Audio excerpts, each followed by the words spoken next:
Достаточно смешанные чувства от сегодняшнего оперативного обновления, потому что, с одной стороны, вроде бы и обновилась фаза, добавили новые паки, как и всегда, новые карточки, модельки, все дела, но, с другой стороны, некоторые из этих паков, опять же, карточек, на самом деле, откровенный шлак, который, по-хорошему, нашего внимания не стоит. Но поскольку мы все здесь с вами собрались, сегодня у нас снова четверг, давайте все это дело, как и всегда, обсудим. Рад вас приветствовать на канале Realistic PS. Не забывайте поддерживать это видео своими лайками и подписывайтесь на канал с колокольчиком, если вы находитесь здесь впервые.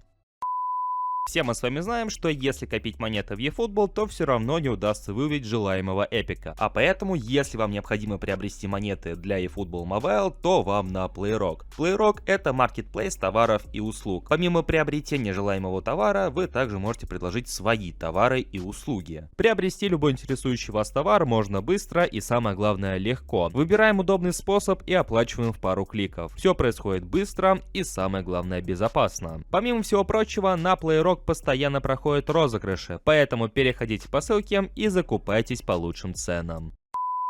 Вот уже вторую неделю подряд мы получаем очередной шоутаймовский набор по четвергам, и стоит признаться, что сегодняшний пак, он, наверное, один из самых привлекательных из серии Showtime. Мы с вами наблюдали уже эпические паки с хорошими защитниками, даже с метовыми защитниками, и теперь пришло время посмотреть на такой же пак, то есть с относительно метовыми защитниками, только уже с современными футболистами, которые еще не закончили свою карьеру и все еще играют. Конечно же, опять же у нас речь про National Guardians во главе с Антонио Рюдигером, Рональдом Араухо и МакАлистером. Про последнего сказать особо нечего, такое ощущение, что его добавили просто чтобы он был, в то время как все внимание, как-то ни странно, будет сосредоточено именно на первых двух игроках. И в принципе оно неудивительно, поскольку что у первого, что у второго достаточно имбовые модельки для центрбэков. Ну и что самое интересное, всем трем игрокам в кои-то веке добавили 3 отличительных навыка. Обычно бывает так, что как минимум один из них остается без навыка. Поздравляю всех тех, кто ожидал перевыпуска донатной карточки Рональда Араухо, поскольку его прошлогодняя бигтаймовская карточка была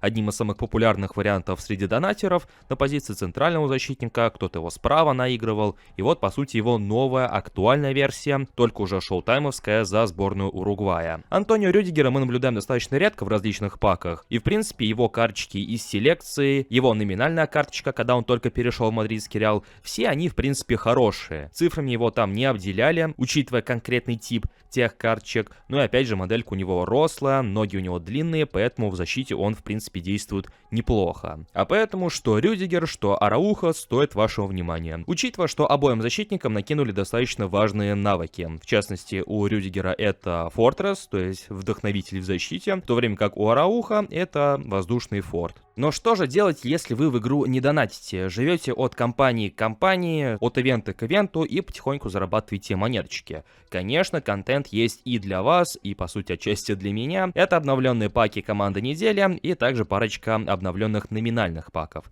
Касаемо последних, это просто какое-то издевательство, я не знаю. На своем втором аккаунте, который пока что без доната, без каких-либо вливаний, я думал над тем, куда потратить один из номинальных контрактов, на предыдущий пак или на предстоящий пак. И все-таки я решил сделать выбор в пользу предстоящего актуального номинального пака. И знаете, я об этом решении даже жалею. Конечно, фамилии более чем нам знакомы, возможно, кому-то даже приятно их наблюдать. Луку Модрича, Джейми Варди, Коки. Возможно, кому-то будет приятно наблюдать даже того же самого Иньяки Уильямса.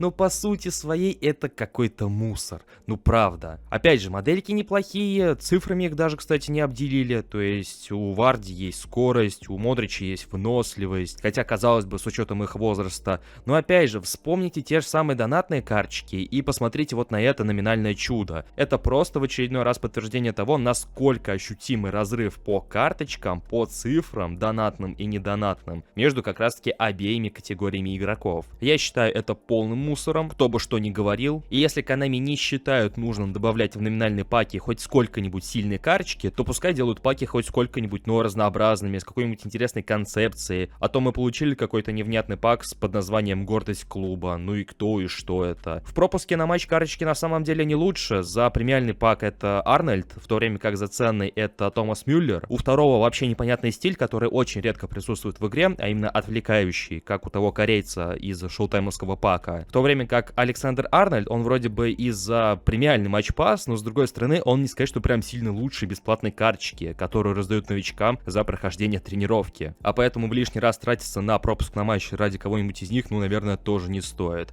В общем-то, вот в плане номинальных карточек Konami прям конкретно так облажались, как мне кажется. Чего не совсем скажешь про пак команды недели, потому что в целом цифрами здесь не обделили игроков, и в частности это касается пака по Лиге Чемпионов. Из 11 представленных футболистов у троих игроков основной рейтинг переваливает за 100 пунктов. И в принципе это все игроки с бустами. Что удивительно, их раздали как раз таки вот самым высокорейтинговым игрокам. Обычно бывает, что как минимум один буст достается и низкорейтинговому игроку, но в этот раз немного по-другому. Скажем так, если в лишний раз вы не можете позволить себе крутить эпические паки, шоутаймовские паки, а поэтому пропустили Ямаля с отличительным навыком в эпическом наборе, то в принципе это бюджетная версия, чтобы приобрести его в свою команду. Представлен он как правый полузащитник, но естественно его можно будет наиграть и справа в нападении. И вот уже меньше комплиментов для команды недели по итогам чемпионата, потому что ни один из представленных игроков не достигает 100 пунктов рейтинга, только один лишь Ферран Торрес, у которого номинальный рейтинг на флангах нападения достигает 101 пункта, если я не ошибаюсь.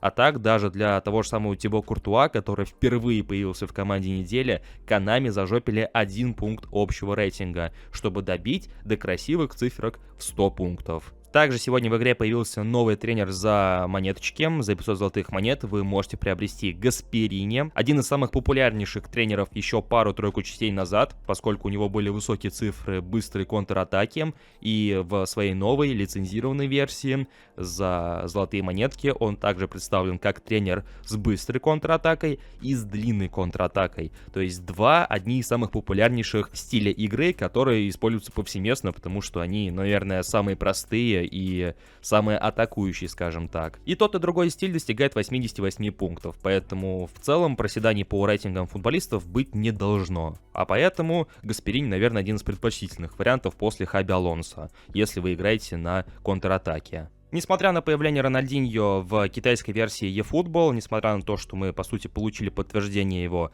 карточки, увидели его модельку, пока что в игре в основной его ожидать не планируется, поскольку на понедельник у нас запланирован другой набор с игроками национальных сборных, в частности, со Снейдером, Коллером и Бибета. Про Коллера говорить много не приходится, это один из самых имбовейших вариантов, если вы любите играть навесами, один из самых лучших завершителей головой, в то время как Снейдер достаточно проворливый, техничный игрок для атакующего полузащитника. Но по большей части пак выглядит не так привлекательно, как, наверное, мог бы быть. Ну и вот такие вот у меня мысли по сегодняшнему и предстоящему контенту. Ваше же мнение я буду ждать в комментариях под этим роликом, что вы думаете насчет номинальных паков, насчет предстоящего эпического пака, ну и касаемо сегодняшнего шоутаймовского набора. Также не забывайте подписываться на канал, если вы находитесь здесь впервые, прожимайте колокольчик, чтобы не пропустить наши следующие ролики, и услышимся уже очень и очень скоро. Всем пока!